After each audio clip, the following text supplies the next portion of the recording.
البدع والأهواء، أهل البدع العقائدية وأهل البدع السياسية. نقول بيننا وبينكم السلف، بيننا وبينكم الكتب، كما فيقول البدع بيننا وبينكم. الحمد لله رب العالمين، والصلاة والسلام على المبعوث رحمة للعالمين وعلى آله وأصحابه ومن تبعهم بإحسان إلى يوم الدين. أما بعد، Ikhwanil kiram rahimani wa rahimakumullah.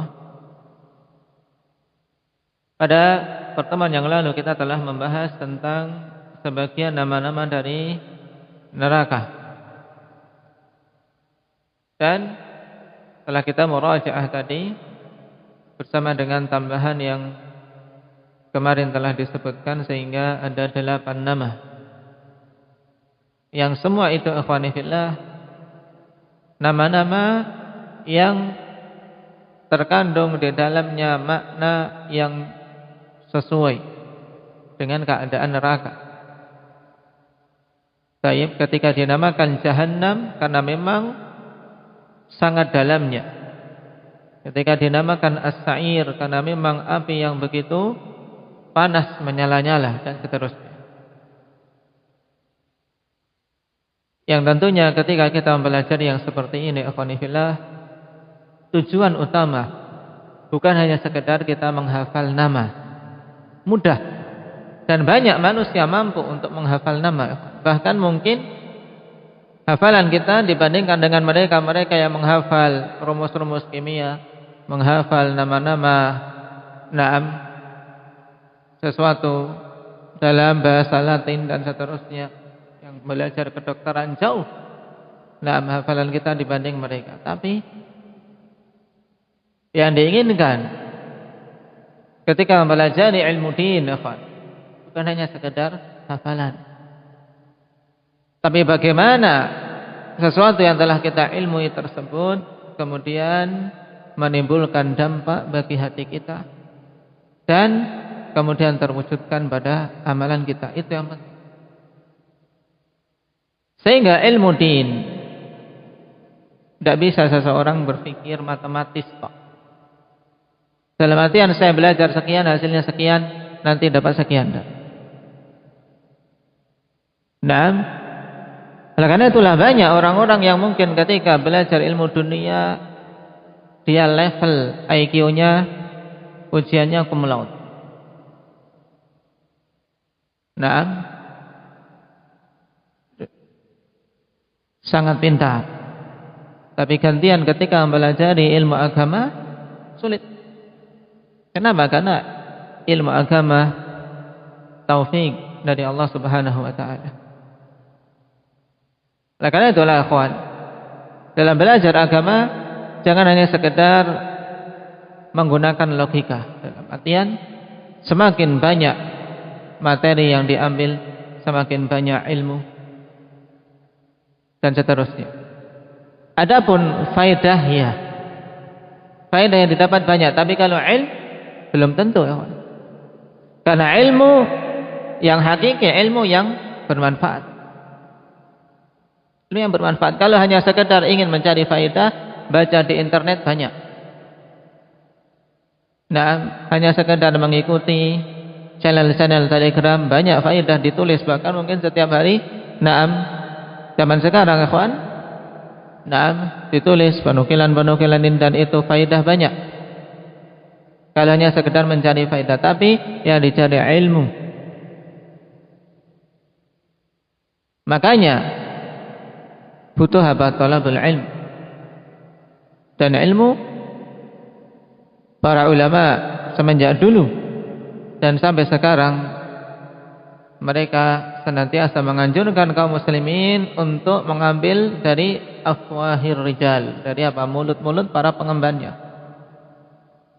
dari majalisul ilm di masjid-masjid Allah Subhanahu wa taala.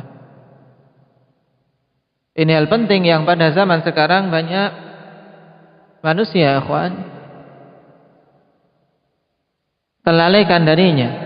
menganggap bahwasanya ilmu agama ya cara mencarinya sama saja seperti ilmu-ilmu dunia. Tidak. Naam. Perhatikan keadaan para salaf. Dan dulu telah kita bacakan perkataan Imam Ibn Abdul Bar rahimahullahu ta'ala. Naam, bahwasanya ilmu agama ini bagi siapa saja yang ingin mencapainya, ada marahil, ada tingkatannya, ada adabnya. Tanpa itu tidak akan tercapai. Kapan saja seorang melampaui metode para salaf dalam hal tersebut, ya tidak akan berhasil. Karena keberhasilan ilmu yang paling nampak adalah apa yang ada pada salaf. Yang ada pada para salaf ridwanullah alaihim. Lihat para sahabat belajar di sisi Nabi sallallahu alaihi wasallam.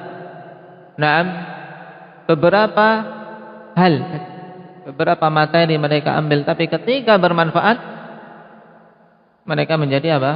Menjadi alim yang hakiki. Ingat hadis Malik bin Huwairits radhiyallahu anhu. Malik bin Huwairits berserta rombongan,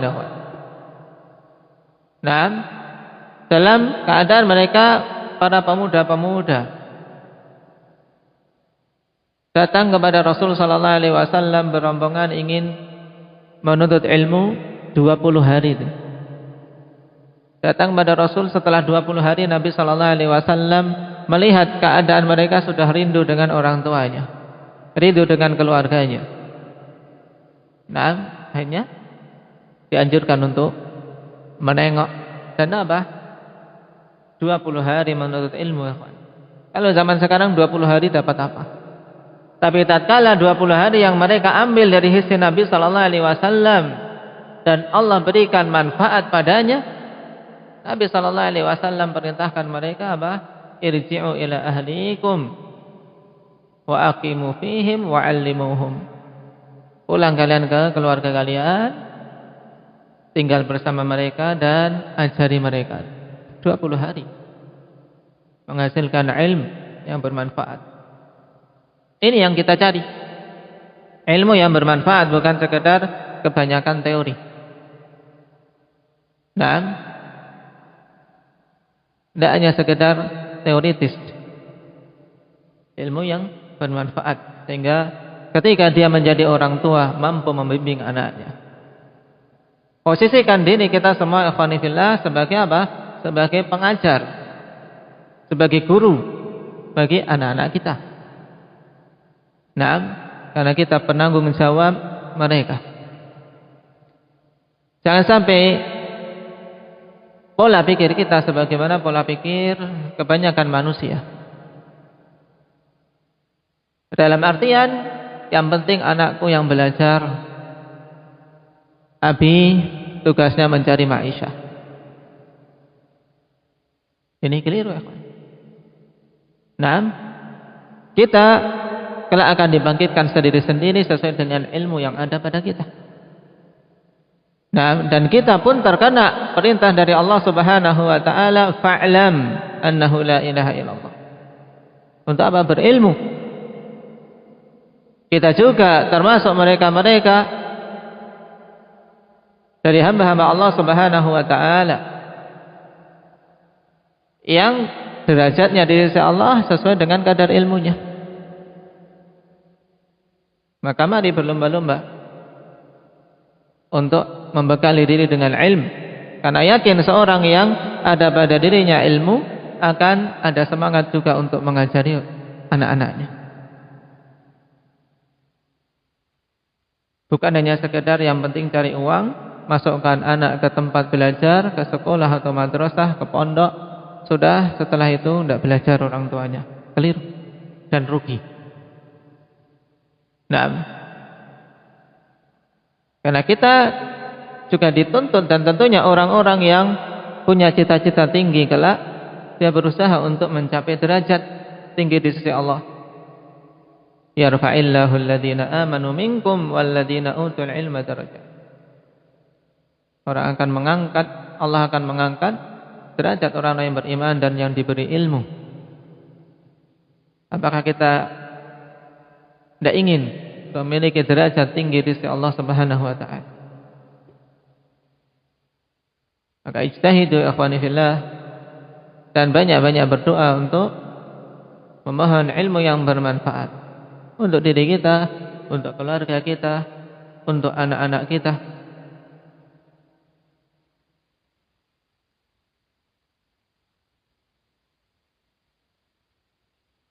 Dan kemanfaatan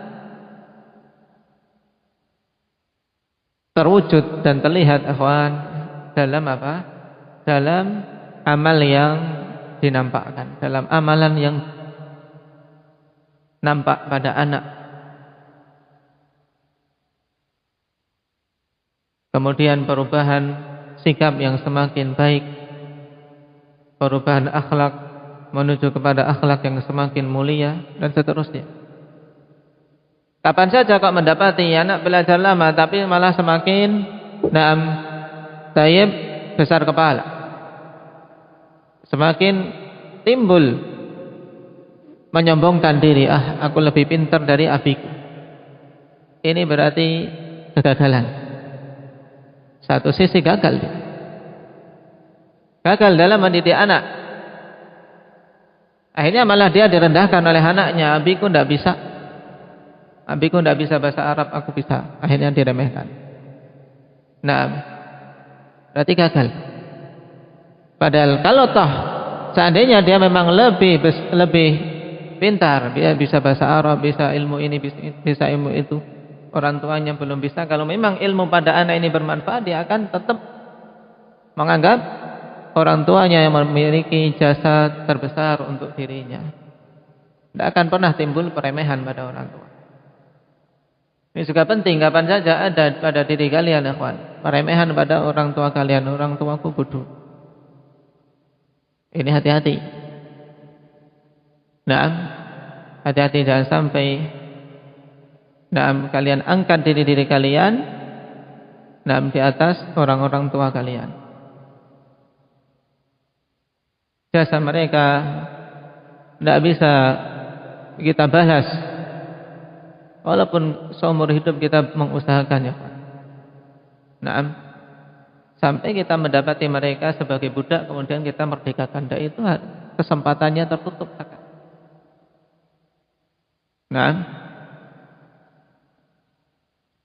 Tapi ini tanbih penting, karena terkadang tadi intinya ngapal enggak. Hafalan salah satu jalan. Dan hal yang memang harus ditempuh untuk bisa mendapatkan ilmu. Tapi jangan sampai kita hanya hanya terlena pada jalan tok. Masih di jalan sudah terlena, belum mendapatkan buahnya.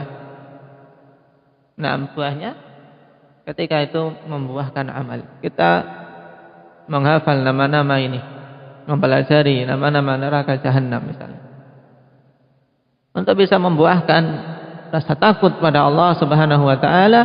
Kemudian semakin berhati-hati jangan sampai terjatuh di dalamnya.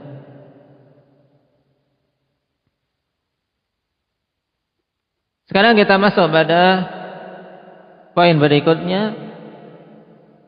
Qala al-muallif hafizahullahu taala, halil jannatu wan naru tafnayani wa tabidan.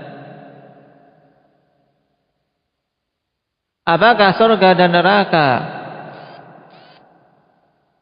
keduanya akan sirna dan musnah? Hakikat tafnayan dan tabidan, dua kata yang bersinonim, yang merupakan lawan dari kekekalan. Al-fana itu kehancuran. Surga dan neraka apakah dua perkara yang akan mengalami kehancuran dan kemusnahan? Tentu jawabannya la. Jawabannya tidak. Bal ahluhuma mukhalladuna fihima abada. Bahkan penghuninya atau penghuni keduanya itu dikekalkan di dalamnya selama-lamanya. Dan surga dan neraka termasuk di antara makhluk-makhluk Allah Subhanahu wa taala yang memang Allah Subhanahu wa taala telah tetapkan memiliki hukmul baqa. Memiliki hukum kekekalan. Jadi dua makhluk yang Allah Subhanahu wa taala telah tetapkan untuk kekal. Tapi tentunya kekekalan surga dan neraka berbeda dengan kekekalan Allah Subhanahu wa taala yang menciptakannya.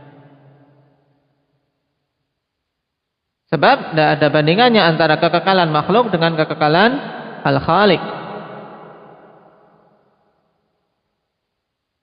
Hal ini sebagaimana ditegaskan oleh Imam At-Tahawi rahimahullahu taala, al-jannatu wan naru makhluqatani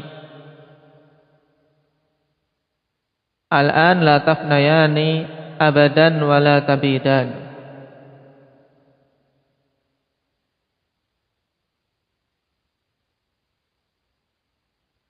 Surga dan neraka adalah dua makhluk yang telah tercipta,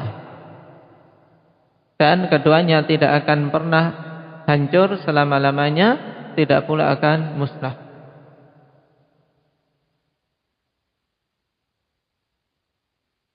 Wa dalilu qauluhu ta'ala, dan dalilnya adalah firman Allah Subhanahu wa taala dalam surat Hud,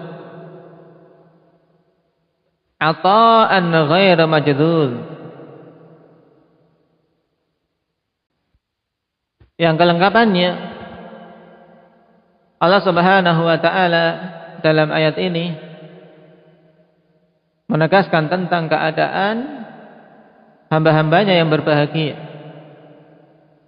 Wa ammal ladzina su'idu fa fil jannati khalidina fiha ma damatis samawati wal ard illa ma syaa rabbuk ata'an ghaira majdud. Adapun orang-orang yang berbahagia, yang beruntung, maka mereka itu berada di dalam surga kekal selama-lamanya.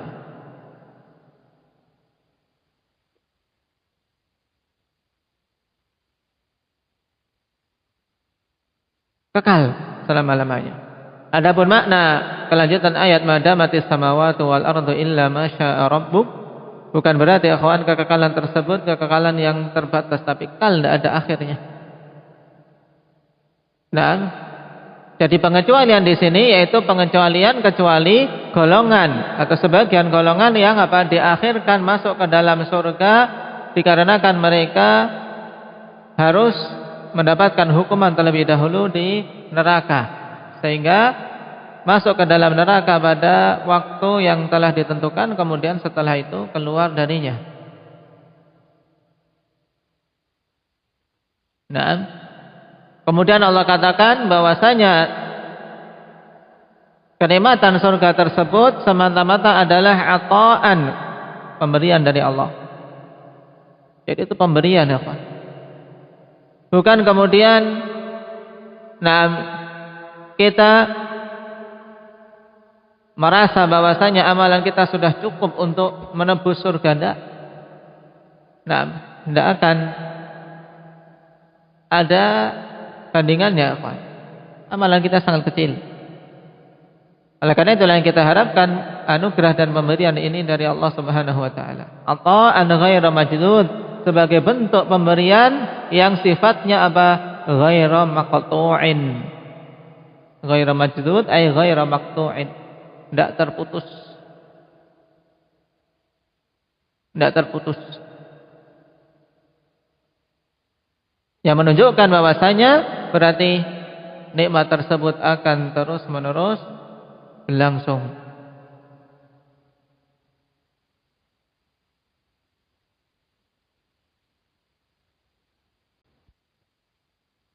Ayat yang kedua yang disebutkan di sini pada surat Ar-Ra'd, ayat 35, Allah Subhanahu wa taala katakan, "Matsalul jannati allati wu'idal muttaqun tajri min tahtiha al-anhar. Ukuluha da'imun wa dhilluha. Permisalan surga yang dijanjikan kepada orang-orang yang bertakwa, mengalir di bawahnya sungai-sungai. Mengalir di bawahnya sungai-sungai. Dan telah kita lihat pada pembahasan yang lalu, sungai-sungai di surga ada berapa macam? Yang Allah Subhanahu wa taala kumpulkan penyebutannya pada surat Muhammad. Indak ya Aba Zaid. Naam, Iblis. Mathalul jannati allati wa'ida al-muttaqun fiha anharun min ma'in ghairi asin wa anharun min labanin lam yataghayyar ta'muhu wa anharun min khamrin ladzatin lisyaribin wa anharun min 'asalin musaffa. Nah, ini empat jenis yang Allah Subhanahu wa taala persiapkan bagi penduduk surga, sungai-sungai. Dan Allah Subhanahu wa taala katakan ukuluha da'imun wa dhilluha. Naam.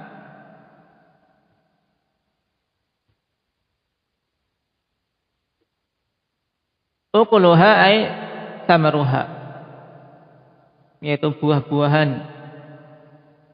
Daimun, kekal, la yang kotek, tidak pernah terputus. Adapun buah-buahan di dunia, nah dari pohon-pohon yang ada, ya berbuah, besok tidak berbuah. Tapi buah-buah di surga tidak pernah terputus. Kapan kita menginginkan akan apa?